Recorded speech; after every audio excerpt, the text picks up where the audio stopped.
มึงได้ยินเลยไหมเนี่ย เรื่องอะไรแหละมึง เรื่องนี้ไง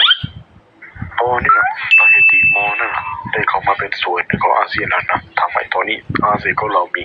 สมาชิกถึงทั้งหมด11ประเทศด้วยกันแล้วมันยังไงวะอ๋อไม่มีอะไรหรอกกูแค่ต้องการถามความคิดของมึงนี่แหละว่ามึงมีความคิดอย่างไรกับเรื่องนี้ถ้าถามความคิดของกูกับเรื่องนี้แล้วก็นะกูว่าก็ดีนะแต่ว่าถ้าให้ดีนะอาเซียนของเราควรจะมีแค่10ประเทศเท่านั้นนะถ้าให้ดีนะเราควรจะไล่ประเทศเสียออกจากอาเซียนนะเราจะได้มีทั้งหมด10ประเทศพอดีว่ะกูเห็นด้วยกับความคิดของมึงนั่นนะ